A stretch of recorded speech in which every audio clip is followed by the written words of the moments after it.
Ang kwentong ito ay hango sa tunay na buhay. Nangyari ito taong 1960. Walang eksaktong lugar. La Union. Bago natin simulan ang kwento, paki-like at share ng video natin mga kabaryo. At huwag nyo rin kalimutang mag-subscribe bilang pagpapakita ng suporta sa ating channel. Magandang araw sa iyo, kabaryo. Tawagin mo na lang akong Gabriel. Ang kwentong ibabahagi ko ay ang istorya ng buhay ni Mang Pidong, lolo ng aking kaibigang si Jeffoy.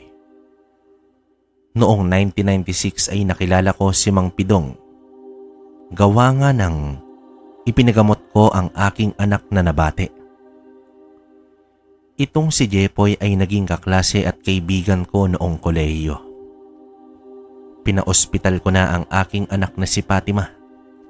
Subalit walang makitang sakit ang mga doktor. Inuwi na lang namin sa bahay hanggang sa hindi na ito nagising. Doon ko naman naisip si Jeffoy dahil naalala ko noong nag-aaral pa kami ay naikwento niya na may lolo siyang albularyo. Nasa Maynila kasi kami nakatira. At wala naman akong mahagilap na albularyo. Mabuti na lang at alam ko kung saan nagtatrabaho si Jeffoy. Agad ko naman siyang pinuntahan. Hindi naman siya nag-atubiling tumulong at sinamahan niya kami sa La Union kung saan doon naninirahan ang kanyang lolo. Kasama ko noon ang aking asawa at kapatid na lalaki. Ang anak ko noon ay 6 na taong gulang pa lamang. Sa pagdating namin sa bahay ng kanyang lolo, ay nakatayo ito sa bakuran at nakangiti. Para bang alam nito na may darating. Karga-karga ko naman ang aking anak. Bumati lang ako ng magandang umaga at agad ko nang inilahad ang nangyari sa aking anak. Noong una, ay hindi ko alam kung ano ang nangyari dito. Sa maniwala kayo o sa hindi, kabaryo, hinawakan lang niya ang ulo ng aking anak at ilang segundo lamang ay nagising na ito. Ganoon na lamang ang aming tuwa nang magising na si Fatima. Sa katunayan, habang nasa loob kami ng bahay ay naglalaro na sa bakuran ang aming anak. Hayaan lang daw namin kaysa mabagot ang bata sa loob kasama ang matatanda. Ipinaliwanag ni Mang Pidong ang nangyari sa aking anak. Ang totoo niyan, kabaryo, wala naman akong sinabing detalye, pero laking pagtataka ko at pagkamangha dahil alam ni Mang Pidong na minsan ay nagpunta kami ng probinsya sa may Quezon. At doon daw nabati ng isang engkanto ang aking anak. Sinabi naman ito na kung nagtagal pa daw ng ilang araw, ay tiyak na makukuha na ng engkanto ang kaluluwa ni Fatima. Doon na lang din kami nagpalipas ng gabi. Bago naman kami umalis kinabukasan, ay muli kong inalok ng salapi si Mang Pidong. Tumanggi kasi ito nung kahapon. Pero ganun pa rin. Ni piso ay wala siyang tinanggap. Tinanaw namin na isang malaking utang na loob namin iyon sa matanda. Sumapit ang taong 2012 nang magkita kami ni Jeffoy sa isang mall. Ilang taon na rin kaming hindi na nagkita. Sa panahong ito ay nagtapos na ng kolehiyo si Fatima at balak namin na ipagdiwang ang pagtatapos nito sa kursong medisina. Hoy, paring Jeffoy, kamusta? Oh, paring Gabriel, ikaw pala. Ayos lang naman. Kayo, kamusta? Mukhang madami-dami yung pinamili nyo ah. Oo pare, natatandaan mo pa ba si Fatima, yung anak ko na dinala natin sa La Union? Graduate na ng nursing pre at balak namin handaan. Kung may oras ka pare, punta ka sa bahay. Para naman makita niyang muli ang taong naging dahilan ng paggaling niya. Talaga pre, grabe no? Parang kailan lang. Tumatanda na talaga tayo. Ano paring Jepoy, sa susunod na linggo, libre ka ba? Oo naman pre, ikaw pa ba?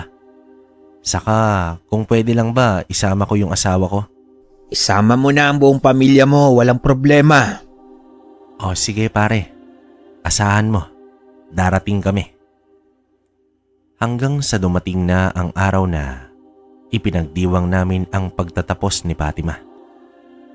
May dinala pang regalo sina Jepoy para sa aking anak. Subalit hindi na maalala ng anak ko si Jepoy. Ngunit ang panahong nagkaroon siya ng kakaibang sakit ay hindi naman niya makalimutan. Sa mga sandaling iyon ay mas nagkaroon kami ng oras ni Jepoy upang makapag-usap. Inalala namin ang mga panahong nasa kolehiyo pa kami. Pero sumagi sa isip ko ang tungkol sa lolo niyang albularyo. Sa loob ng mahabang panahon ay ninais ko na maliwanagan sa kakayahan ng kanyang lolo Pidong. At dito inilahad ni Jepoy ang kwento ng kanyang lolo na isang albularyo na ayon sa kanya ay may gabay ng isang anghel. Si Pidong ay may tuturing na isang batang himala. Sa kadila ng ipinanganak ito habang kasagsagan ng bagyo. Katakot-takot na dagundong ng kulog at mga kidlat. Dagdag pa ang mga humahampas na mga puno dahil sa lakas ng ulan at hangin. Ubos lahat ng mga kabahayan sa kanilang paligid maliban lamang sa kanilang bahay. Nanlaki na lamang ang mga mata ng kanyang ama nang masilayan ang wasak na paligid. Subalit laking pagtataka niya dahil hindi man lang nasira ang kanilang bahay kahit konti. Madaling araw kasi ipinanganak si Pidong at nang lumiwanag ay saka pa lamang lumabas ang kanyang ama. Kahit ang kumadrona ay napakalaki din ang pagtataka kung papaano nangyari na hindi man lang halos nagalaw ang bahay ng pamilya. Naging payapa na rin ang buong paligid kahit may isang dilubyo ang dumaan sa baryong iyon ay ipinagpapasalamat pa rin ng mga tao dahil wala ni isang buhay ang nasawi. Sumikat na rin ang araw sa umagang iyon. Nagpaalam na rin ang kumadrona habang natutulog pa ang mag-ina ni Ignacio, ama ni Pidong. Matapos niya namang maghanda ng agahan, ay tumambay muna siya sa balkonahe habang nagkakape. Awang-awa si Ignacio sa kanyang nakikita sa buong paligid. Nakalikas na rin ang mga tao kaya silang pamilya na lang ang talagang naiwan sa baryo. Umiiling-iling na lamang ang lalaki sa kanyang nasilayan. Hanggang sa may isang binatilyo ang nakita niyang nakakubli sa isang bahay na natumba. Oy Juan, ikaw ba yan? Bakit ka nagkukubli dyan? Halika nga dito. Pagtawag dito ni Ignacio. Magandang umaga po, Mang Ignacio. Nauutal pang tugon ng binata. Nasaan ang mga magulang mo? Kumain ka na ba? Usisa dito ng matanda. Naroroon po sila sa may sentro. Sa katunayan po, bumalik lang ako dito upang kunin ng mga mapapakinabangan pang mga bagay. Tugon naman dito ng binata. O siya, halika ka na muna dito sa loob at nang makakain ka ng agahan. Paanyaya naman dito ni Ignacio. Nagpasalamat naman ang binatilyo at habang nasa loob na siya ng bahay, ay naaninag niya mula sa manipis na kurtinang pinto sa silid ng mag-asawa. Nanganak na po pala si Manang Esmeralda. Wika dito ng binatilyo. Oo. Batang lalaki ang anak ko, Juan, at siya ay si Pidong. Siya nga pala, bakit ka ba nagkukubli kanina? Pagtatakang tanong dito ng matanda. Ano po kasi, Mang Ignacio? Kaninang madaling araw habang lumilikas kami. Hindi lang po ako sigurado kung kidlat ba yun, pero kakaibang liwanag kasi ang nakita ko sa bubong ninyo. Kung kidlat po yun, dapat isang iglap lang na liwanag pero tumagal pa po ng ilang segundo. Kwento dito ng binatilyo habang kumakain. Liwanag? Wala naman akong napansing kakaiba kagabi katulad ng sinabi mo. Sa bagay, abala kasi kami dahil sa panganganak ng asawa ko. Pero sigurado ka ba dyan sa sinasabi mo? Tanong dito ni Ignacio. Opo, kaya nga po sumisilip ako kanina doon sa labas eh. Paliwanag pa ni Juan. O siya, sige na. Tapusin mo muna ang kinakain mo at maghahanda lang ako ng iilang pagkain at bigas upang madala mo sa pamilya mo. Wika dito ni Ignacio.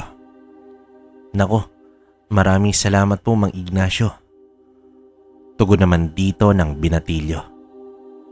Habang inihahanda ni Ignacio ang mga pagkain ay napaisip siya sa sinabi ng binata. Kilala niya ang bata at alam niyang mabait at hindi ito sinungaling. Dumagdag rin sa pagpapalakas ng testimonya ni Juan ang nangyari sa kanilang bahay na hindi man lang nasira ng bagyo. Nang makaalis na ang binata, ay pumasok ng kwarto si Ignacio upang yayain ng agahan si Esmeralda. Nagising na kasi ito. Pero bago siya naghanda ng pagkain, ay sinilip niya ang sanggol at hinawakan. Pakiramdam ni Ignacio, may kakaibang nangyari habang isinilang ang kanyang panganay. Si Ignacio ay isang mangingisda. Kahit salat sa buhay, ay mapagbigay pa rin ito sa kanyang kapwa. Kilalang mabait ang mag-asawa sa kanilang lugar. At sa katunayan 10 taon nang lumipas, bilang mag-asawa bago sila nabiyayaan ng anak. At ayon naman sa hilot, hindi daw kagandahan ang sitwasyon ng bata sa sinapupunan kaya halos araw-araw ay nagdadasal ang mag-asawa na maging ligtas sana ang kanilang anak. Ipinagkaloob naman ito ng langit ngunit hindi mawala sa isip ni Ignacio ang kakaibang pangyayari noong ipinapanganak si Pidong.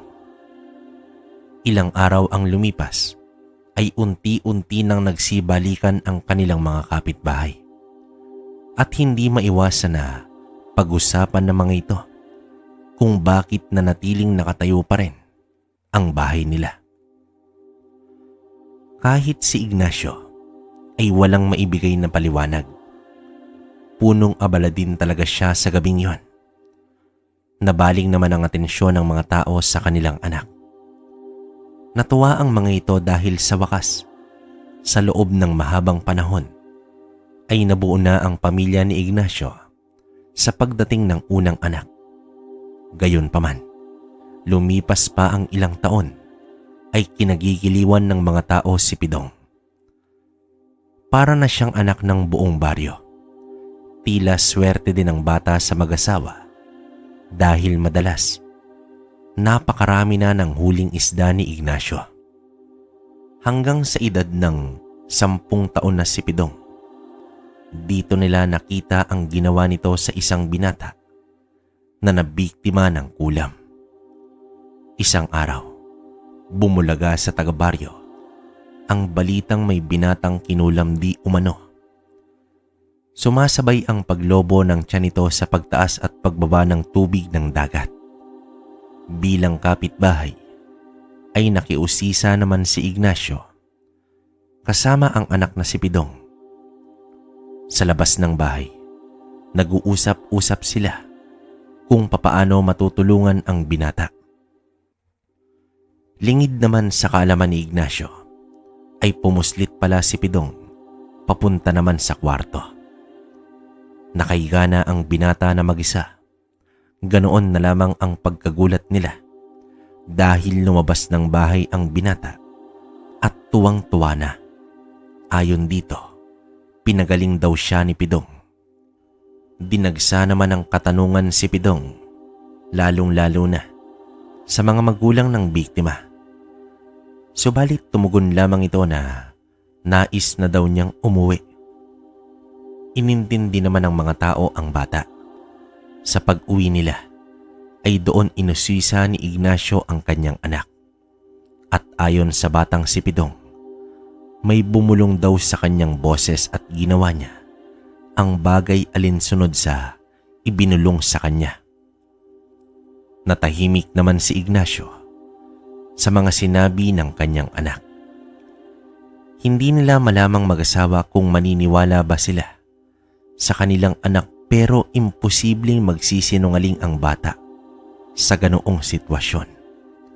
Ang ginawa naman ni Pidong ay nilapitan ng biktima at inilapat ang palad sa noo nito. Binanggit ang dasal na naririnig mula sa bumubulong sa kanya. Matapos nito, ilang minuto lang ay gumaling na ang biktima. Nang tanungin nila ito kung ano ang nangyari sa mangkukulam, umiling lang ang bata. Hudyat na wala pa itong alam.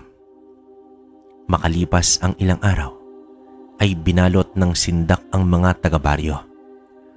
Dahil sa isang huklubang lalaki, ang mabilis na naglakad sa gitna ng araw. Galit na galit ito na tila may susugurin. Palihim na sumugod ang iilang tao. Nagtungo naman ang hukluban sa tapat ng bahay ni Ignacio. Sa paglabas ng padre de pamilya, sa entradang pinto ay agad itong sinalubong ng galit na nagmumula sa hukluban. Ikaw ba ang kumontra sa ginawa ko sa pesteng binatang yon? Galit na sambulat na wika ng hukluban. Teka, sino ka ba? Ikaw ba ang kumulam sa binata? Matapang na tugon naman dito ni Ignacio. Pakialamero, humanda ka sa pagganti ko. Galit pa rin ang nilalang. Kasabay nito ay ang pag-angat sa dala nitong tungkod. Subalit biglang natigilan ang hukluban sa pagbitaw ng usal dahil lumabas ng pinto itong si Pidong. Nanlaki naman ang mga mata ng hukluban nang makita ang bata. Tila ba nakakita ito ng nakakatakot na nilalang. Umusad ito ng paatras at nanginginig sa takot hanggang sa kumaripas na ito ng takbo. At dito nag-umpisang sumigaw. Dito na napagtanto ni Ignacio na merong kakaiba talaga sa anak niya. Diyos ko po, ano bang lumulukob dito sa anak ko, Panginoon namin? Wika ni Ignacio sa kanyang sarili. Agad niyang ipinasok sa loob ang bata at sinabihan na huwag lumabas ng bahay. Habang naglalaro si Pidong, ay seryosong nag-uusap ang mag-asawa habang nakatingin sa kanilang anak sa sala. Nagtataka at nalilito na sila sa mga nangyayari. Kaya naman napagpasya ni Ignacio na sumangguni sa kakilala niyang antingero. Makalipas ang ilang oras ay dumating na rin ang antingero. Lumapit naman ito kay Pidong at tiningnan ng bata at hinawakan. Ganoon na lamang ang pagkagulat ng antingerong si Badong. Ignacio, halika sa labas. Mag-uusap tayo. Kailan mo ba napansin ang kakaiba sa iyong anak? Kuryosong tanong nito. Noong ginamot niya ang binatang kinulam, noong nakaraan lang, sabi ng anak ko, sumunod lang daw siya sa bulong na kanyang narinig. Pero ayon sa binatilong kapitbahay namin, noong ipinapanganak si Pidong, ay may nakita daw siyang liwanag sa bubong namin. Kasagsagan din iyon ng bagyo at tanging bahay lang namin ang hindi man lang nasira kahit kaunti. Pagpapaliwanag dito ni Ignacio.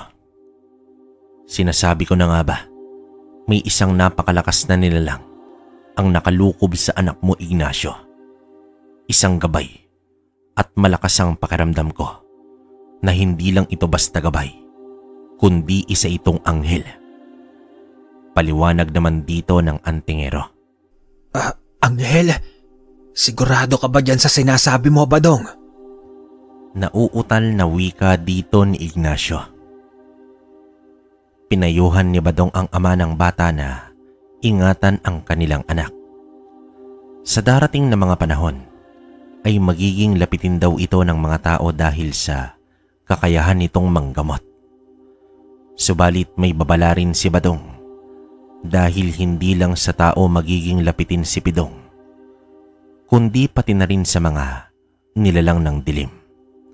Dahil nasa murang pag-iisip pa ito, baka raw hindi kayanin nito ang mga may kitang kababalaghan at nakakatakot na mga nilalang.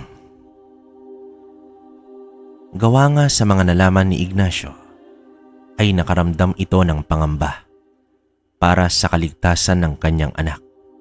Pero naging positibo naman siya at tinuring na biyaya ang taglay ng kanyang anak. Lumipas pa ang mga panahon. Naging kilala na si Pidong sa kanilang baryo bilang isang manggagamot. Tanging dasal lamang ang ginawa nito at lahat ng pasyenteng may taglay na sakit na mula sa kaliwang nilalang ay gumagaling. Tumatanggi rin si Pidong kapag may sakit ang tao na gawa sa natural na pangyayari. Naging matalik na kaibigan ni Pidong si Juan na binatang binata na sa mga panahong iyon. Nagsilbi niya itong kuya, gawa nga ng hindi na nagkaroon pa ng kapatid si Pidong. Alam mo ba, Pidong, sa palagay ko nagmula ka sa kalangitan. Yan, yung taglay mong makapanggamot. Wika nito habang nasa dalampasigan sila nakaupo. Paano mo naman nasabi yan? Nakakunot noong tanong nito. Alam mo kasi noong ipinapanganak ka pa lang, may nakita akong liwanag sa itaas ng inyong bahay. Malakas ang bagyo pero hindi man lang nasira ang bahay ninyo. Bukod tangi sa lahat, paglalahad pa ng binata. Talaga po? Sa katunayan, hindi naman talaga ako ang manggagamot. Sinusunod ko lang kasi ang mga bulong sa akin eh. Wika pa ni Pidong. Sino bang bumubulong sa'yo? Kuryosong tanong ni Juan. Hindi ko rin po alam eh. Basta napakalamig at mababa ang boses nito. Yun bang puno ng kapayapaan? Tugon ng manggagamot. Nakakahanga ka, Pidong, dahil napakarami mo nang natulungan. Nakangiting sambit ni Juan. Si Juan ay isa ring mangingisda. Katulad sa ama ni Pidong, nagkakaroon sila ng katuwaang paligsahan sa paghuli ng mga isda at nagpaparamihan sila nito. Mabilis rin silang sumisid sa dagat at nagpapatagalan sa paghinga. Sa kabila ng pagkakaroon ng kakaibang taglay ni Pidong, ay hindi naman ito hinayaan ng kanyang mga magulang na hindi maranasan ang buhay bata. Sa likod ng mga ngiti ni Ignacio ay may nagkukubling pangamba. Alam niya na darating din ang panahon na susubukin ang pagkakataon ng kanyang anak na may gabay ng anghel. Walang binanggit si Ignacio sa anak tungkol sa kanyang nalaman mula kay Badong. Nais niya kasi na si Pidong mismo ang makatuklas nito. Ayaw din niya kasing may bitbit na alalahanin ang bata habang lumalaki ito. Nais pa rin niyang maging normal ang pamumuhay ng kanyang anak. Isang araw, nagpunta si Juan sa bahay nila Pidong upang imbitahan ang buong pamilya para sa kanyang darating na kaarawan. May maliit na salo-salo silang gagawin. Sa mga oras na iyon, ay nag-iisip na ng maeeregalo itong si Pidong para sa kanyang kaibigan. Napansin kasi nito ang butas na tsinelas ni Juan. Kaya naman iyon ang kanyang naisip na iregalo. Binabahagian kasi si Pidong ng kanyang ama sa kinikita nila sa mga isda upang kahit papaano ay makabili ito ng kanyang mga nanaisin. Dahil sa makalawa na ang kaarawan ng kanyang kaibigan ay kinabukasan, maaga ay nagtungo na ng palengke itong si Pidong upang pumili ng tsinelas. 2 pares ang binili ni Pidong upang may pamalit agad kapag nabutas na naman ang 1 pares. Itinago pa niya sa likuran ang mga tsinelas. Baka kasi magkasalubong pa sila ni Juan sa daan habang papauwi ito. Sa araw ng kaarawan ni Juan ay muli itong nagtungo kay na Pidong upang ipaalala ang salo-salo sa hapunan. Unang beses magbigay ng regalo ni Pidong, kaya naman nasasabik na itong ibigay sa kaibigan. Bandang 6:30 ay umusad na ang pamilya patungo sa bahay ni Juan. Medyo malayo na ito sa kanila. Simula noong nasalanta ng bagyo ang bahay, halos 7:00 na ng gabi nang makarating sila. May mga bisita na rin ngunit wala pa itong si Juan. Ayon sa mga magulang nito na may bahid na ng pag-aalala, ay nagpaalam daw ito upang bumili ng manok dahil nais daw nitong mag-ihaw dahil paborito daw iyon ni Pidong. Subalit 3 oras na daw ay hindi pa nakakabalik ang binata. Dahil sa mga pangyayari ay nakaramdam ng pag-aalala si Pidong. Sumapit na ang 8:00. Wala na silang nagawa kundi pakainin ang mga bisita. Pero hindi magawang kumain ni Pidong dahil na rin sa pag-aalala sa kanyang kaibigan. Hawak-hawak niya ang regalo nito. Batid na rin sa itsura ng mga magulang ng binata ang matinding pag-aalala. Halos umiiyak na nga ang ina nito. Ilang beses na rin siyang pinahanap ng kanyang ama. Subalit wala talaga. Hanggang sa nagkaisa ang mga tao, nahanapin na nila si Juan. May mga dalang sulo ang mga tao at naghiwa-hiwalay sa buong lugar. Nagpaiwan ang mga kababaihan. Sumama naman si Pidong sa kanyang ama sa paghahanap dito. Inabot muna niya ang regalo sa ina ng kaibigan. Pumatak na ang 10:00 ng gabi. Kahit anino ni Juan ay hindi pa rin nila nakita. Hanggang sa may isang lalaking sumigaw sa unahan. Nagmadali naman silang sumunod at laking gulat na lamang nila dahil tumambad sa kanila ang katawan ni Juan na nakasabit sa putol na sanga ng puno. Tumagos ang sanga sa dibdib nito. Wakwak ang tiyan at wala ng laman loob. Sa makatuwid, isa na lamang bangkay nang matagpuan nila itong si Juan. Sa mga sandaling iyon ay tila tumigil ang mundo ni Pidong.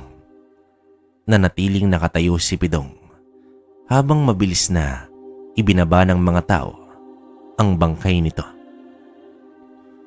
Ilang minuto pa ay dumating na ang kanyang ama. Walang mapaglagyan sa paghihinagpis ang ama na namatayan ng anak sa napakabrutal na paraan at sa mismong kaarawan pa nito. Sino ang gumawa sa iyo nito, anak? Sino? Napakahayop ng gumawa nito. Pagsisigaw ni Berting habang niyayakap ang bangkay ng kanyang anak. Paring Berting, 10 ng iyong mga kapitbahay. Hahanapin namin ang demonyong gumawa nito sa anak mo. Matapang na wika naman dito ni Ignacio. Pilit nilang pinatahan ang amang halos mabaliw na sa tindi ng emosyon. Samantalang nakadistansya lang si Pidong. Nakatayo pa rin at umaagos na ang luha na nakatulala. Bakit wala man lang bumulong sa kanya na mangyayari ito? Bakit kung kailan niya kailangan ng boses sa kapaito, hindi nagparamdam? Bakit ginawa ito kay Juan, na isang mabuting tao at kaibigan? Bakit hinayaan ang pagkakataon na mangyari ang karumal-dumal na krimen? Bakit wala siyang nagawa upang matulungan ang kanyang Kuya Juan? Mga tanong na paulit-ulit sumasalaksak sa utak ni Pidong. Ang masayang salo-salo sana ay nauwi sa isang trahedya. Nabalot ng kalungkutan ang kanilang gabi. Pakiramdam ni Pidong ay nanghina ang katawan niya na para na siyang babagsak. Ganon pala ang pakiramdam na mawalan ka ng mahal sa buhay ng biglaan at sa napakasakit pa na sitwasyon. Hindi naman maatim na isipin ni Pidong ang paghihirap ni Juan bago ito tuluyang nabawian ng buhay. Isang demonyo ang may gawa nito. Hindi inasahan ng batang manggagamot na may ganoong nilalang sa kanilang lugar. Ang mga nakahandang mesa at upuan na para sana sa salo-salo ay naging lugar sa pagpupulong ng mga tao. Samantala, nakaupo lamang sa isang sulok si Pidong habang nakikinig sa mga pinag-uusapan ng mga tao. Hinala ng mga ito ni isang aswang ang may gawa ng krimen. Imposibleng mabangis na hayop dahil walang hayop ang may kakayahan na isabit pa sa puno ang biktima. Pero ni isa sa mga taong nandoon sa bakuran ay walang karanasan sa sinasabing aswang. Puro sila nakabase sa kwento ng mga matatanda tungkol sa kakayahan ng isang aswang. Nabaling naman ang tingin ni Ignacio sa anak niya at batid nito ang matinding kalungkutan. Kaya naman napagpasyahan nito na uuwi na lamang sila. Matapos ang pagpapaalam ni Ignacio ay umusad na nga sila. Tahimik pa rin si Pidong habang pinapagaan ng ama ang damdamin nito. Kinabukasan ay bumalik si Ignacio sa bahay ni Berting upang tumulong sa mga dapat gawin. Hindi na nito isinama pa ang mag-ina dahil sa lamay na lamang sila pupunta. Naglakad patungo sa dalampasigan si Pidong at umupo siya sa bahaging madalas nilang tinatambayan ni Juan. Umiiyak ang binatilyo habang nakaharap sa dagat at inalala ang mga panahong kasama pa niya ang kaibigan niya. Sa unang gabi ng lamay ay nababalot pa rin ng mga luha ang gabi. Hindi katanggap-tanggap ang nangyari kay Juan. Sa paglapit ni Pidong sa kabaong na lumuluha ay iniabot ng ina ni Juan ang regalo sana nito sa kaibigan. Napayakap na lamang si Pidong sa nanay ng kanyang Kuya Juan. Sa patuloy na pag-uusap ng mga kapitbahay ay wala ni isang nakapagsabi na may kakaibang nilalang na nasilayan sa kanilang lugar. Tila isang karayom ang hinahanap nila sa gitna ng karagatan. Pero nagkaisa ang mga tao na hindi nila susukuan si Juan hanggang sa mabigyan nila ito ng hustisya. Nagmungkahi na rin si Ignacio na pupuntahan niya ang antingerong si Badong. Pagkagising naman ni Pidong, kinaumagahan ay nakita niya ang ama at ang antingero na nasa bakuran at nagkakape. Seryoso ang pinag-usapan nito. Natiyak naman ni Pidong na tungkol ito kay Juan. Pinapakiramdaman naman ni Pidong ang kanyang sarili at hinihintay na muling magsasalita ang lalaki sa kanyang isip. Hanggang sa lumapit na si Pidong sa dalawa. Mang Badong, ano po ang magagawa ko sa paghanap sa nilalang na pumaslang kay Kuya? Diretsong tanong dito ni Pidong. Pidong anak, kaming matatanda na ang bahala dito. Mas mabuting ipagpatuloy mo na lang ang panggagamot sa mga nangangailangan. Sambit dito ng kanyang ama. Malaki ang may tutulong mo, Pidong. Huwag mong pigilan ni Ignacio, ang alagad ng Diyos na makialam sa bagay na ito. Wika ng antingero habang nakatingin kay Ignacio. Pero Badong, tanging panggagamot lamang ang kaya ng anak ko. Wala siyang kakayahang labanan ang mga nilalang ng dilim. Pagpipigil pa dito ni Ignacio. Ito ang tatandaan mo, Ignacio. Ang mga katulad namin ni Pidong ay hindi lamang narito sa lupa upang ilaan ang buhay sa pamilya, kundi pati na rin sa lahat ng tao na nangangailangan ng tulong. Ito ang responsibilidad ng isang antingero at albularyo. Paliwanag naman dito ni Badong. Albularyo? Takang tanong naman ito. O Ignacio, isang albularyo si Pidong. Panggagamot at pakikipaglaban sa demonyo ang misyon niya sa mundong ito. Hindi mo pa ba sinabi sa kanya ang tungkol sa kanyang gabay? Tanong dito ng antingero. Gabay? Anong gabay po? Pagtatakang tanong naman dito ng bata. Isang anghel ang gabay mo, Pidong. Siya ang dahilan kung bakit ka nakapanggagamot. Ang proteksyon nito ay nakalukob sa iyong pagkatao simula pa noong ika'y isinilang.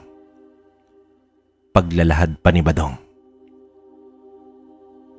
Ang liwanag na nakita ni Kuya Juan noong isinilang ako, ito ba ang sinasabi mo, Anghel Mang Badong? Seryosong tanong dito ni Pidong. Tumango na lamang si Badong at tinapik ang balikat ng bata. Wala nang nagawa si Ignacio dahil tila nagkaisa na ang antingero at ang batang albularyo. Patuloy na nag-usap ang dalawa. Inalam ni Badong kung may sinabi ba ang gabay tungkol sa pangyayari. Tumugo naman si Pidong na ilang araw na rin na hindi nagpaparamdam ang kanyang gabay. Inabisuhan din siya ng antingero na huwag magpakampante dahil umaaligid lamang ang nilalang na bumiktima kay Juan. Dapat din na magkaroon siya ng kamalayan sa presensya ng masasamang nilalang na maaaring sumugod sa kanilang tahanan. At higit sa lahat, pangalagaan at protektahan niya ang kanyang mga magulang.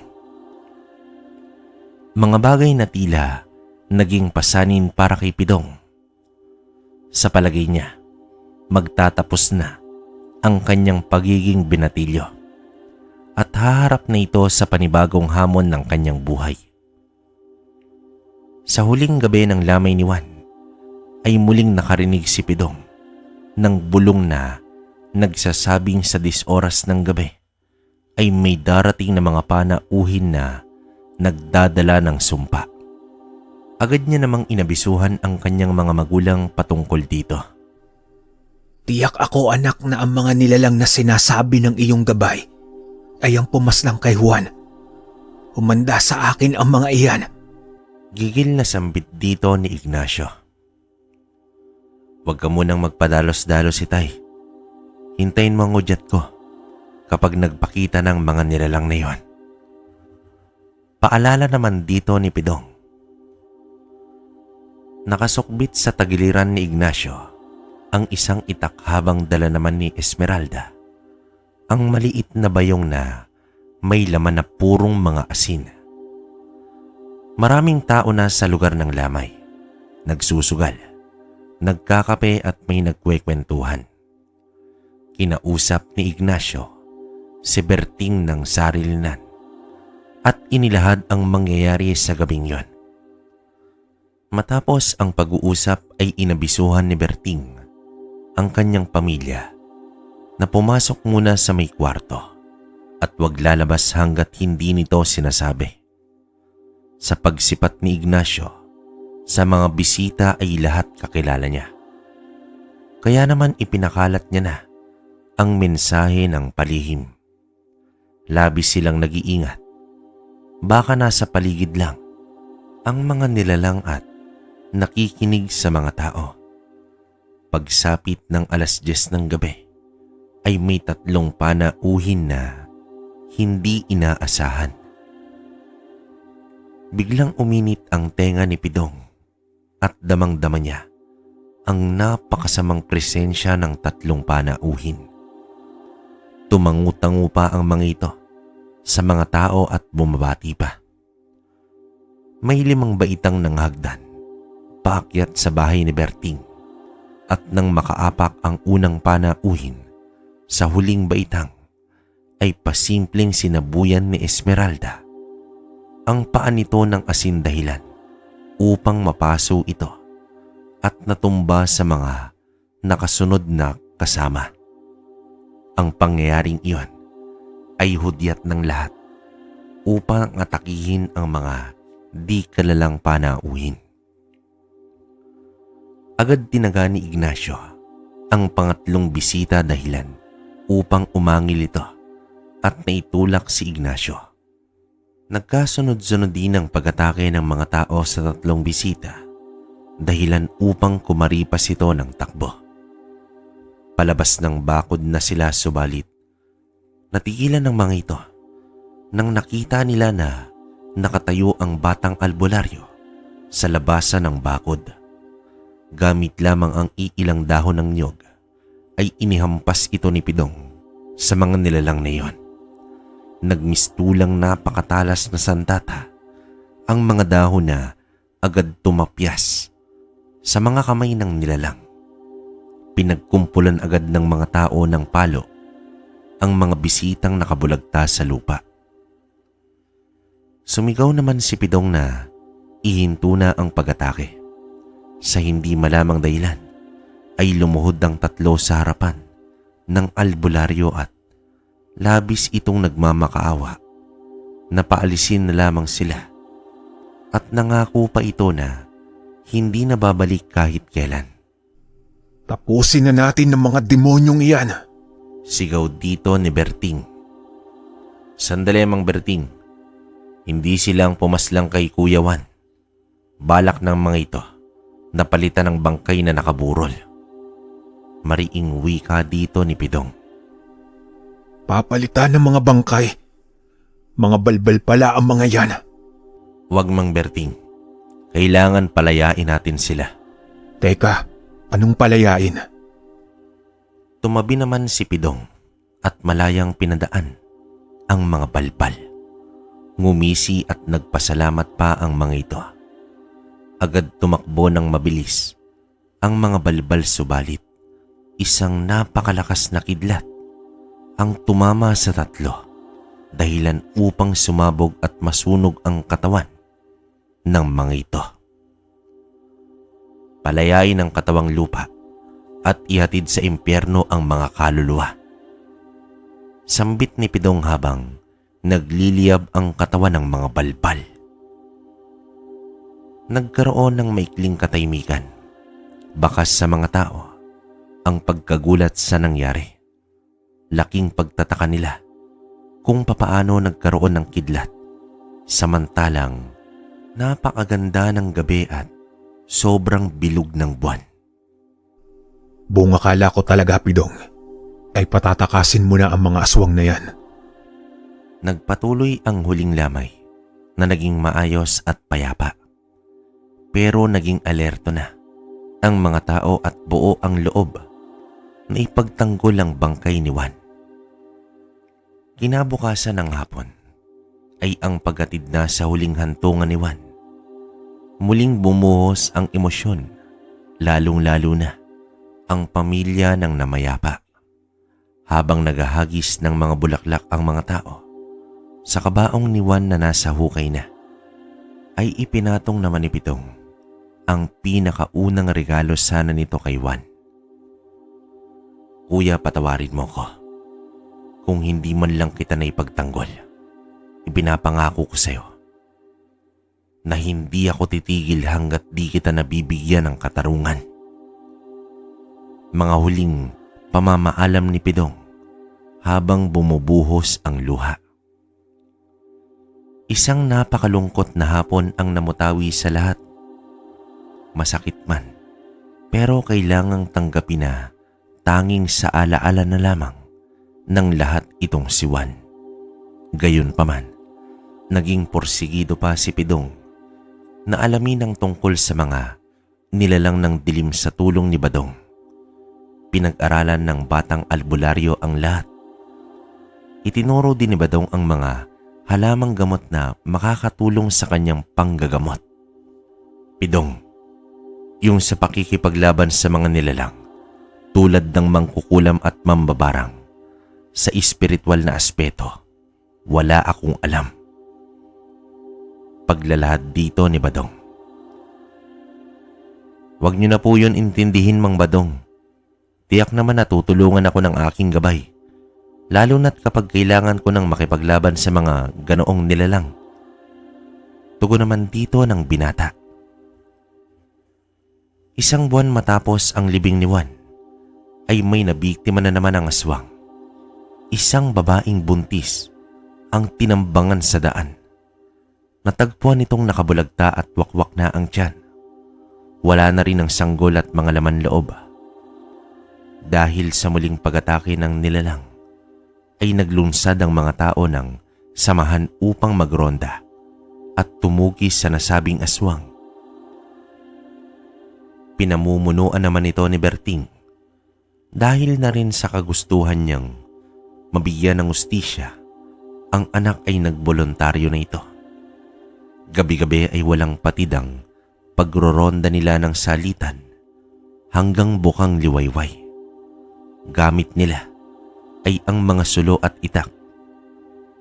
Sa ilang gabing pagroronda ng mga tao, ay may natagpuan silang isang kubo. Ang lugar na yon ay halos wala ng taong nagagawi. Ang kubo naman ay nasa paanan ng isang burol. Batid nila na may tao dito dahil may nakasinding gasera sa loob. Nilapitan ito ng mga tao upang kilalanin kung sino ang naninirahan dito. Nakilala nila ang lalaking si Emong. Naiirita pa itong sumagot sa kanilang mga katanungan dahil daw natutulog pa siya. Wala namang sapat na impormasyon ang sinabi ni Emong. Sa mga sumunod na gabi ay nagtalaga ng 3 kalalakihan si Berting upang matyaga ng bahay ni Emong. Subalit inabot na lamang ng hating gabi ay hindi pa rin bumabalik ang 3. Oras na sana ng kanilang pahinga dahil may papalit na sa kanila. Nasaan na ba ang 3 iyon? Baka dumiretso na ng uwi. Naku naman talaga, oo. May usapan tayo eh. Wika ni Berting. Matapos noon ay inabisuhan na lamang ni Berting ang mga taong papalit sa pagroronda. Umuwi na rin siya ng bahay. Pagsapit ng 2:00 ng madaling araw ay mabibilis na katok ang narinig ni Berting. Isang nakakahindik na balita ang kanyang nalaman. Natagpuan ng 3 lalaki na wala ng buhay. Kapareha din ang nangyari sa mga naunang biktima. Pero ang isa nito ay napugutan pa ng ulo. Nanlumo na lamang sila ng masilayan ang mga biktima. Nagdulot naman ito ng matinding takot sa mga taga-baryo. Sumagi sa isip ni Berting ang nabanggit na nagngangalang si Emong. Ito ang inilahad niya nang makausap niya si Ignacio kinabukasan. 3 agad ang ibinurol na muling nagdulot ng kalungkutan para sa lahat. Ngunit nang dahil na rin sa takot, ay wala nang nais na rumonda pa.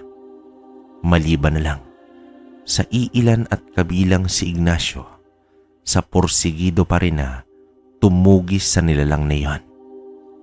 Sa sumunod na gabi ay tinungo ng mga tao ang bahay ni Emong Nais nilang patunayan kung aswang ba ito o hindi. Katulad sa nauna, ay hinarap naman sila ni Emong sa pag-uusisa ni Berting kung saan nagmula si Emong at sa pagkatao nito ay biglang nag-iba ang timpla nito. Hindi ko na kailangan na ipaliwanag sa inyo ang aking pagkakakilanlan. Bakit? Sino ba kayo? Pulis? Sundalo? Iritabling tugon dito ni Emong. Nagtatanong lang naman kami, Emong. Sunod-sunod na kasi ang patayan dito. Paliwanag dito ni Berting. Pinaghihinalaan niyo ba ako? Galit naman itong tanong. Magkakakilala tayong lahat dito at may isang mabangis na nilalang ang gumagala at pumapaslang. Alam namin na hindi yun basta hayop lang, kundi isang demonyo. Matapang na wika naman dito ni Ignacio. Sa gitna ng kanilang palitan ng diskusyon ay may isang lalaki na biglang nagsaboy ng asin kay Emong. Napaatras ito at bahagyang umusok ang katawan. Dahil dito, nakumpirma nila na isang aswang nga si Emong. Talagang hinahamon niyo ako. Galit na wika pa ng lalaki. Sa mismong harapan ng mga tao ay umangil ng malakas si Emong at biglang nag-iba ang anyo. Nagmistula itong taong aso. Binalot ng sindak ang mga manunugis. Napapaatras na sila habang tinututok ng iba ang sulo na hawak-hawak. Huwag kang lumapit, aswang. Sambit dito ni Berting. Bakit natatakot kayo? Di ba ito naman ang hinahanap ninyo? Uubusin ko kayong lahat. Wika dito ni Emong.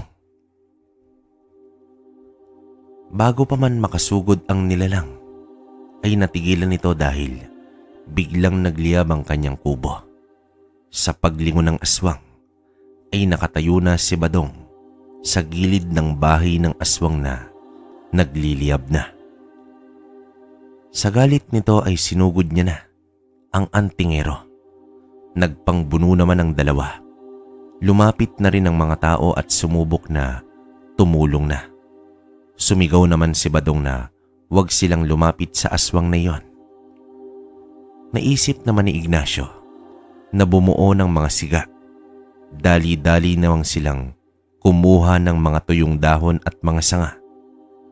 Sa gitna ng paglalaban ng aswang at antingero, ay tila nahati ang atensyon ni Emong sa isa pang nilalang na may tangan ng kakaibang presensya. Makalipas pa ang ilang minuto, ay napangibabawan na ni Emong si Badong. Bumagsak ang antingero. Balak na sanang daganan nito ng aswang ngunit may biglang sumalpok na bato sa ulo ni Emong. At sa lakas nito ay nagkasugat ang ulo ng aswang. Umangil ito at nilingon ang pinanggalingan ng bato. Ngunit wala siyang makita. Sa pagbalik niya ng tingin kay Badong, ay isang malakas na suntok naman ang ibinigay ng antingero, dahilan upang mapaatras ang nilalang na iyon. Agad pinagbabato naman ng mga tao ang aswang. Napatingin si Emong sa buong paligid at nang napagtantong pagtutulungan na siya ay mabilis itong tumakbo palayok at naglaho sa dilim. Laking panghihinayang ng mga tao sa nakatakas na aswang. Subalit, ilang segundo pa lang ang nakalipas ay bumalik ang katawan ni Emong at lumagapak pa sa isang puno. Laking gulat ng mga tao sa nangyari. Nang makatayo si Emong, ay takot na takot ang itsura nito at hindi malaman kung saan tutungo. Mula sa dilim, ay unti-unting naaninag ng mga tao si Pidong. Naglakad ito papalapit sa aswang. Sa hindi malamang dahilan, ay imbes na tumakbo, ay napaluhod ang aswang. Humingi ito ng tawad at inamin na na siya ang may kagagawan sa patayan sa lugar na iyon. Pumulot ng patpat si Pidong. Sa bawat paghampas nito sa lupa ay matinding sakit naman ang nararanasan ni Emong. Lumiliyad na ito sa tindi ng sakit hanggang sa nanghina na ito ng labis. Dito na siya pinagtutulungan ng mga tao na nag-uumapaw ang galit sa kanya. Pilit na iniabot ng aswang ang kanyang kamay kay Pidong, ngunit hindi na pinalagpas pa ng mga tao ang pagbibigay parusa sa aswang. Sa bandang huli ay kasamang natupok ng kubo si Emong at sa wakas ay naresolba na ang patayan sa baryo.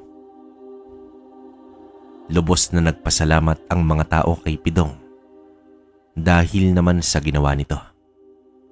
Ngunit nais ng batang albularyo na sa Diyos dapat sila magpasalamat kahit may bahid ng kalungkutan dahil sa mga bagong nabiktima. Kahit papaano ay gumaan ang pakiramdam ng mga tao dahil muli na nilang mararanasan ang payapang pamumuhay at nawala na ang banta ng aswang. Lumipas pa ang mga panahon at naging sumpungan na si Pidong ng mga tao. Mas pinili ni Pidong ang magserbisyo sa mga tao kesa tapusin ang kanyang pag-aaral. Hindi niya kasi matanggihan ang mga taong lumalapit sa kanya, kaya halos araw-araw upang magpagamot, naging magkasangga sina Badong at Pidong, pero sa kabila ng lahat ay wala talagang nakakaalam sa kapangyarihang taglay ng albularyo. Hanggang isang araw, may isang pamilya na dumating sa lugar. Sa ayos ng mga ito ay masasabing nasa mataas na antas ng pamumuhay. Nakabili ito ng malaking lupain at nagpakilala bilang pilantropo. Nagbigay ito ng trabaho sa baryo at naging malapit sa mga tao. Ang bait pala ni Ginoong Hener. Namudmud ng pagkain at bigas sa sentro.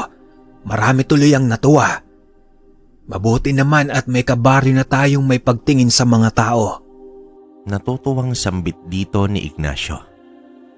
Huwag kang papalinlang sa maamong tupa dahil sa likod ay isang napakabangis na lobo.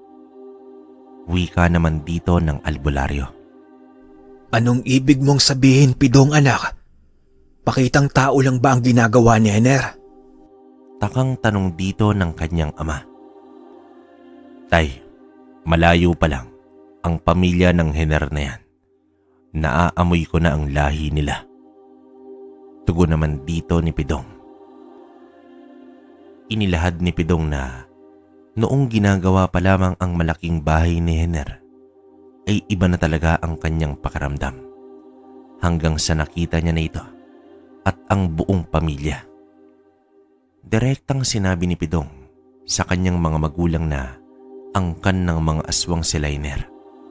Ikinalungkot ng albularyo na ang mga tao ay madaling nabulag sa mga bagay na ibinibigay ng pamilya nito. Ang malala pa ay tumakbong kapitan si Hener at sinuportahan naman ito ng mga tao.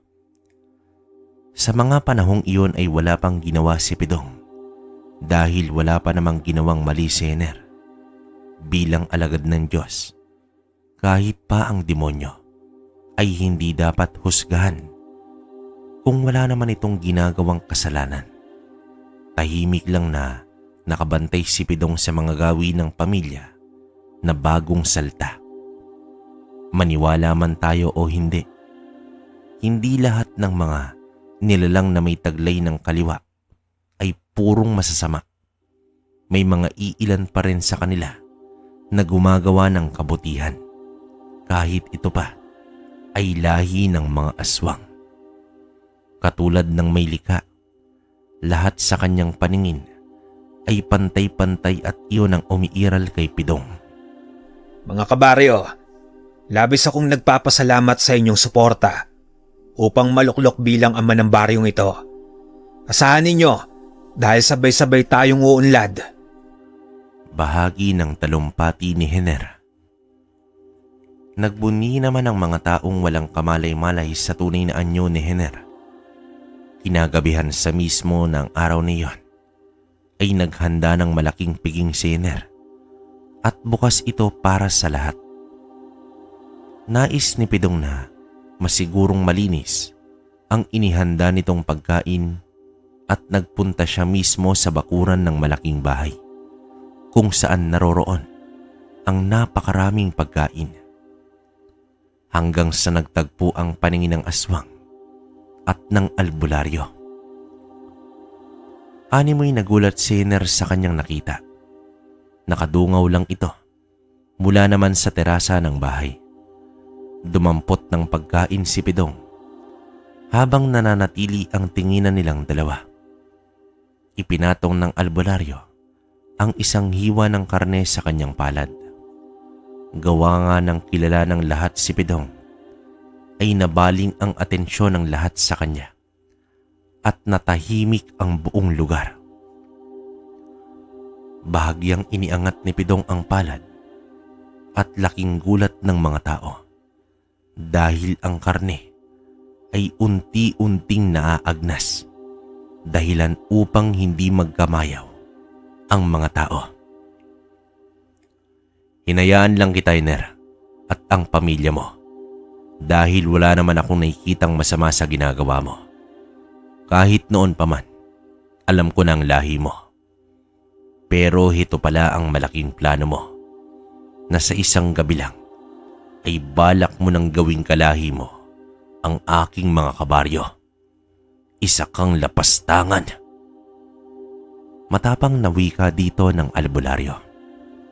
At sino ka naman upang guluhin ang pasasalamat ko sa mga tao? Makinig kayong lahat. Nakikiusap ako na lumabas na kayo sa lugar na ito. Wika pa ng albularyo. Agad namang nagsilabasan sa bakuran ang mga tao. Ganon kalaki ang impluensya ni Pidong sa kanyang kabaryo. At labis naman itong kinainis ni Hener. Itinapat ng albularyo ang kamay sa malaking mesa at tumambad sa mga tao ang tunay na anyo ng mga pagkain. Ang lahat ng masasarap na putahe ay naging mga putol na kamay at laman loob ng tao.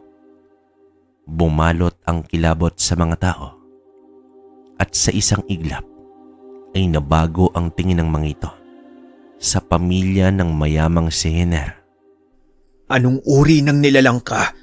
Bakit mo sinira ang plano ko? At sa tingin mo, hahayaan ko na lang ang mga inosenteng tao na mapasailalim sa maitim mong budhi? Matapang na tugon dito ng albularyo. Sa entradang pinto ay lumabas ang 4 na mga anak ni Hener na may nanlilisik na mga mata at anumang oras ay handang sugurin ang albularyo. Dumating naman si Badong at inabisuhan ang mga tao na magsiuwi na. Sa nakikita ni Hener ay mas tumindi pa ang galit nito. Nagpakita na rin ang asawa nito at tumabi kay Hener habang nag-iiba na ang itsura. Pumatong ito sa may terasa at biglang lumundag. Sa paglapag nito ay tumambad kay Pidong ang isang uri ng bangkilan. Subalit ang kaninang matapang na tingin ng bangkilan ay biglang nag-iba nang makitang malapitan ang albularyo. Bigla naman itong napatras na tila takot na takot. Kumunot naman ang noo ni Hener sa labis na pagtataka. Umaamba naman ang pag-angil ang mga anak ng aswang. At talagang nagsama pa kayo bilang mag-asawa? Gabunan at bangkilan? Sambulat ni Pidong. Mukhang mapapalaban na naman tayo nito, Pidong, ha? Wika ni Badong. Luspina, nakakahiya ka. Isa ka pa namang bangkilan. Galit na wika ni Hener sa kanyang asawa. Umangil ng malakas si Luspina at ginantihan naman ito ni Badong sa pagbunot ng kanyang mahabang itak. Mula naman sa terasa ay nagpalit na ng anyo si Hiner bilang isang ganap na gabunan. Baka hindi mo alam na isa rin kaming anghel at sa palagay mo natatakot ako sa gabay mo, binata. Matapang na wika dito ng gabunan. Lumundag na si Hiner at matapang na humarap sa albularyo. Ngunit napatingala na lamang si Hiner dahil sa mga nagliliparang apoy at tumama sa kanyang malaking pamamahay. Mula ito sa mga tao na kasama ni Ignacio at Berting, may nabuo na palang plano si Pidong upang salakayin ang bahay ni Hiner. Bumulusok pa itaas ng lipad si Josefina at hinarap ang mga tao. Hindi naman ito makalapit dahil sa mga sandatang gamit. Pumapaikot-ikot lamang ang bangkilan sa pulutong ng mga tao na may dalang mga sulok. Inabisuhan ni Ignacio ang mga kasama na huwag ibababa ang mga apoy upang hindi makaatake ang aswang. Samantala, hinarap naman nila Pidong at Badong ang mga aswang sa bahay. Sa bawat pag-atake ni Hiner, sa albularyo ay may lumalabas na kalasag upang harangin ang mga atake nito. Nalabis na nagpagalit lalo sa gabunan. Habang pinaliligiran na ng 4 na aswang si Badong, nagdadalawang isip naman na umatake ang mga anak ng aswang dahil sa talim ng sandata ni Badong. Tila alam ng mga ito na sa isang hagupit lamang ng itak ay tapyas agad ang bahagi ng kanilang katawan. May iilang kalalakihan na din ang lumapit kay Badong upang sumuporta gamit ang sibat na bagakay. Sa labas ng bahay ay tila naaasar na si Josefina sa mga nagkukumpulang mga tao. Kaya naman pumaitaas pa ito at bumulusok pababa sa pag-atake. Sa pagbagsak ng bangkilan ay animoy mga halamang mga tao na natumba, ngunit naging dahilan rin sa pagkapit ng apoy sa malalapad na pakpak ng aswang. Muli itong pumaibabaw at nagsisigaw sa sobrang sakit. Nabaling naman ang paningin ni Hiner sa kanyang asawa, ngunit hindi siya makaalis sa laban nila ni Pidong. Nanggigigil na sa galit ang gabunan dahil nakatayo lamang ang albularyo at tanging ang gabay nitong anghel ang sumasalag sa mga atake ng aswang. Puro depensa lang din ang ginawa ng gabay nito at ni minsan ay hindi ito umaatake. Lumaban ka, nilalang. Lumabang ka. Wika dito ng gabunan. Inilabas na ni Pidong ang kanyang patpat. Nalabis naman na pinagtatawanan ni Hiner. Ngunit ngumiti lang si Pidong at inihampas ang patpat sa lupa, dahilan upang nayanig sa kinatatayuan itong gabunan. Bakas naman sa mukha ng aswang ang sobrang pagkagulat. Marahang naglakad papalapit si Pidong sa aswang. Sa bawat hampas ni Pidong ng patpat sa hangin ay naglikha ito ng mga sugat sa katawan ng gabunan. Napansin ito ng bangkilan, kaya naman bumaling ito sa pag-atake mula sa likuran ni Pidong. Ngunit ang pag-atake ni Josefina ay isang imahe ang anghel ang lumabas at sinalubong ito, at kitang-kita ni Hiner ang pagtarak sa espada ng mandirigmang anghel sa dibdib ng bangkilan. Agad din namang naglaho ang imahe ng anghel. Kasunod nito ang pagkaagnas ng katawan ng bangkilan. Napasigaw na lamang si Hiner sa sobrang galit at buong lakas itong sumugod kay Pidong. Inangat ni Hiner ang kanang kamay na umamba ng matinding atake, ngunit mabilis din na nailapat ng albularyo ang dulo ng kanyang patpat sa noo ng gabunan. Natigilan nito at tila nanigas ang buong katawan.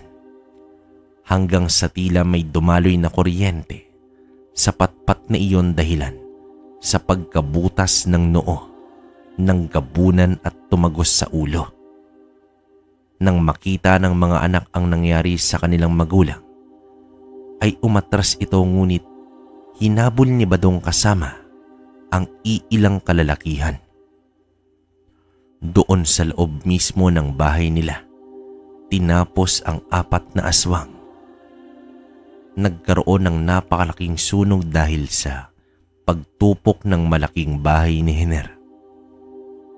Ang pangyayari sa gabing yon ay nagbigay aral sa mga tao na hindi dapat agad magtiwala sa mga dayuhan na nagpapakita ng kabaitan. Kung hindi dahil sa albularyo, ay malamang isang pugad na ng mga aswang ang buong baryo. Sa muli ay nailigtas ang baryo sa tiyak na kapamakan. Sa bawat dayo na nagagawi sa lugar, ay kinikilala na ito ng mga tao. Natutunan na rin nila na maging isang vigilante. Patuloy sa panggagamot si Pidong, subalit ang sakit ng nakaraan ay nanatiling nakatatak sa kanyang puso. Sa bawat pagdalaw ni Pidong sa puntod ni Juan, ay imbes na bulaklak at kandila, ay isang paris ng tsinelas ang dinadala nito. Pilit na binubuhay ni Pidong ang mga alaala nila ng kanyang kaibigan na tanging saksi sa pag-anib ng anghel sa kanya. Madalas rin na nakikita si Pidong sa dalampasigan kung saan ang tambayan nila ni Juan. Nakatayo lamang ito habang hawak-hawak ang kanyang patpat. Dumating naman ang panahon na nag-asawa na si Pidong sa isang dayo na dalaga. Biniyayaan sila ng 2 anak at isa doon ay ang ama ni Jepoy. Ayon kay Jepoy, noon pa man ay tahimik lamang ang kanyang lolo Pidong at palangiti ito. Sa tuwing magtatanong ito tungkol sa kanyang buhay, ay ngumingiti lang ang kanyang lolo. May nag-iisang payo lamang ito: ang pahalagahan ang mga mahal sa buhay. Ayon naman sa ama ni Jepoy, 3 araw bago pumanaw si Lolo Pidong, ay bigla itong nagsalita na labis ikinagulat ng kanyang ama. Nagwika ito na puntahan agad si Jepoy at pigilan sa balak nitong paglawig sa karagatan. Noong 1998 kasi, ay ito sana ang unang biyahe ni Jepoy mula Maynila patungong Cebu para sa isang bakasyon. Bigla na lamang napaluwas ng Maynila ang kanyang ama upang pigilan ito dahil sa isang malaking trahedya sa buong karagatan. Nagkaroon pa nga sila ng pagtatalo at sa sama ng loob ni Jepoy ay hindi na lamang ito tumuloy. Pagkalipas ng 3 araw, ay gumulantang sa buong bansa ang trahedya sa isang malaking barko na nagtala ng napakaraming buhay. Nang marinig ni Jepoy ang balita, ay tila binuhusan ito ng malamig na tubig. Kinabukasan din ay nagpasya si Jepoy na puntahan si Lolo Pidong upang pasalamatan ito sa pagbibigay ng babala. Ngunit isang bangkay na lamang ang kanyang naabutan.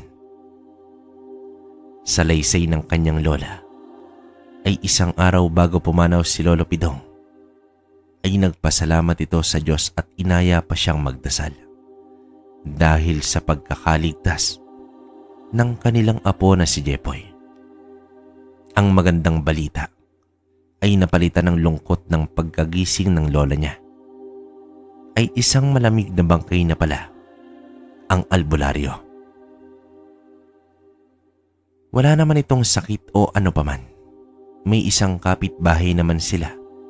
May isang binatilyo ang nagsabi na Habang naglalakad siya papuntang dalampasigan ay napansin niya ang isang liwanag na nagmula daw sa bubong ng bahay ng albularyo. Bumulusok daw ito pataas at biglang naglaho. Para daw itong aparisyon. Napakamot na lamang daw sa ulo ang binatilyo sa pagtataka nito. Hindi nila maiwasang isipin na pumanaw si Pidong habang nailigtas naman sa kamatayan si Jepoy. Kaya habang buhay na, tinanaw na utang na loob ni Jepoy ang pangalawang buhay sa kanyang lolo na isang albularyo na may gabay na anghel. Ang kwentong ito ay nagpapaalala sa atin, una, ang pagpapahalaga sa mahal sa buhay. Pangalawa, ang pagtitiwala sa mga estranghero at sa pagkilala muna nito. At ang pangatlo, ang pagpapahalaga sa buhay. Kabaryo, minsan may mga bagay na hindi natin maipaliwanag katulad sa sinasabing gabay na anghel. Nababase na lamang ito sa karanasan ng isang tao na meron ito. Ang mga testimonya ng mga tunay na nakakita ang magpapatunay na sa kabila ng pagbabago ng ating mundo ay hindi pa rin talaga nawala ang presensya ng may likha at may mga ginawang instrumento upang panatilihing balanse ang pag-ikot ng buhay. Mga kabaryo, hanggang dito na lang ang kwento natin. Naway merong kayong napulot na aral sa kwentong inilahad natin ngayong araw. Muli, ako ang inyong lingkod, Kabaryo. Maraming salamat. Hanggang sa susunod na kwento.